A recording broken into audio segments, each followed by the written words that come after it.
How does a king who fought giants end up begging to die in place of his traitor son? Keep that image in your mind, because understanding the path to that cry is the key to grasping the heart of 2 Samuel. My son Absalom, would that I had died instead of you. A warrior turned to ashes, a king with nothing left to prove. Later we'll return to that scene, but first we need to wind the clock back to another lament. The story opens not with victory, but with mourning. News arrives in David's camp that Saul and Jonathan have fallen on Mount Gilboa. An Amalekite messenger brings the king's crown and armlet expecting a reward, only to be executed for claiming to have killed God's anointed. David doesn't gloat over his enemy's demise. Instead, he tears his clothes, weeps, and composes a dirge for the man who had hunted him through deserts. How the mighty have fallen, he cries, inviting the people of Judah to sing it. This unexpected compassion establishes a theme. The humble shepherd is now a king who honors even those who opposed him. It also hints at David's capacity for deep feeling, love that later turns to grief. After Saul's death, the tribes splinter. Judah anoints David as their king at Hebron, while Saul's surviving son Ishbosheth is set over Israel. A civil war simmers until Ishbosheth is assassinated, and the elders of Israel finally come to Hebron. "We are your bone and flesh," they say, asking David to rule them all. He accepts, but instead of remaining in Hebron, he moves north and takes an unlikely fortress, Jerusalem. The Jebusites mock him, claiming even the blind could hold its walls. David's men scale the water shaft, capture the city, and rename it Zion, the city of David. From this outpost he unites the tribes, builds palaces, and begins to dream bigger. Yet this triumph is just the calm before another surprise. David wants Jerusalem to be more than a political capital. He wants it to be a spiritual center. He orders the Ark of the Covenant brought up on a new cart amid music and dancing. Along the way, the oxen stumble, and a man named Uzzah reaches out to steady the ark. In an instant, he falls dead. The celebration turns to fear. David is angry and terrified. He leaves the ark at a Levite's house for 3 months before daring to try again. When it finally enters Jerusalem, the king strips down to a linen ephod and dances with abandon through the streets. His wife Michal despises this display, but David replies that he will be even more undignified in worship. That scene, royal robes cast aside, sweat and joy on his face, jars us awake as a pattern interrupt. With the ark settled, David contemplates building a temple for God. He tells the prophet Nathan of his plan, but that night, Nathan receives a divine response. David will not build a house for God. God will build a house for David. The Lord promises that David's line will endure forever, and that one of his descendants will build the temple. It's a covenant of unmerited grace, linking David to a future Messiah. This promise gleams like a gemstone buried in the narrative. As you hear of battles and betrayals, remember this thread of hope. During these years of success, David doesn't forget personal loyalty. He asks if anyone remains of Jonathan's family, to whom I may show kindness for Jonathan's sake. The answer is Mephibosheth, Jonathan's son, crippled in both feet. David summons him to the palace. Mephibosheth falls on his face, expecting death, but David lifts him up and restores Saul's feelings, commanding him to eat at the royal table for the rest of his life, in a brutal world of revenge. This act of mercy is startling, reminding us that covenant love runs deeper than politics. But the mountaintop is followed by a precipitous fall. One evening, David strolls on his palace rooftop and sees a woman bathing. Her name is Bathsheba, the wife of Uriah, one of David's elite soldiers. Lust eclipses wisdom. He sends for her, sleeps with her, and when she becomes pregnant, he tries to mask his guilt by recalling Uriah from battle. Uriah refuses to enjoy his own home, while the ark and his comrades are in tents. So David writes a letter instructing Joab to put Uriah on the front lines and withdraw. Uriah dies, and David marries Bathsheba as if nothing happened. But nothing escapes the divine eye. The prophet Nathan arrives with a parable about a rich man who steals a poor man's ewe. "You are that man," he declares. David is cut to the heart. He confesses, fasts, and pens the haunting words of Psalm 51. Yet the consequences cannot be erased. The child born of the affair dies, and Nathan warns that the sword will never depart from your house. Remember that warning. It foreshadows the next chapters. The curse begins with David's own children. His firstborn, Amnon, becomes infatuated with his half-sister Tamar. He lures her into his chamber, assaults her, then casts her out. Tamar's full brother, Absalom, burns with rage.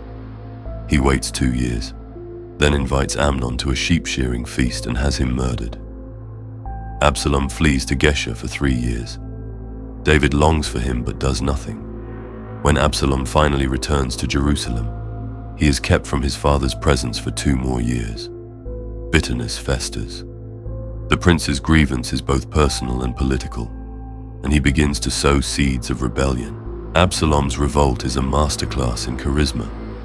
Each morning he stations himself by the city gate, intercepting those who come seeking the king's judgment.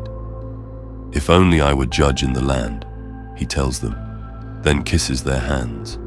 After 4 years, he rides to Hebron under the pretense of a vow and is declared king by his followers. Word reaches David that the hearts of Israel are with Absalom.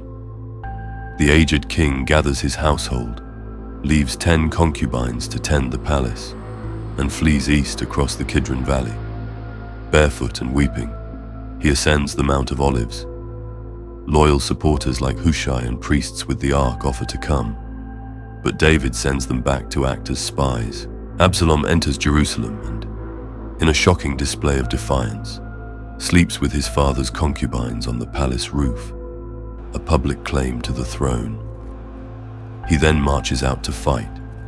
The battle takes place in the forest of Ephraim, a tangled woodland that devours more soldiers than the sword.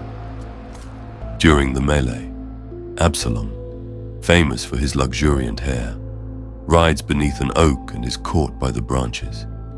He hangs between heaven and earth, utterly helpless.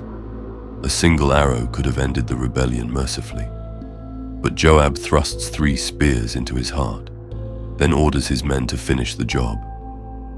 Absalom's body is thrown into a pit and covered with stones. When news reaches David, he collapses and wails the words from our opening. "Oh, my son Absalom, my son, my son, would I had died instead of you." His grief is so intense that Joab rebukes him, reminding him of the soldiers who risked everything. The king returns to Jerusalem, but the family fractures will never fully heal. As if one rebellion weren't enough, a Benjaminite named Sheba soon blows a trumpet and declares, "We have no share in David."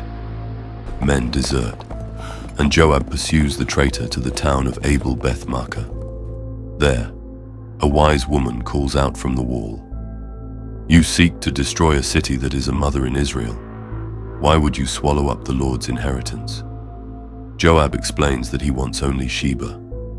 The woman replies, "His head shall be thrown to you."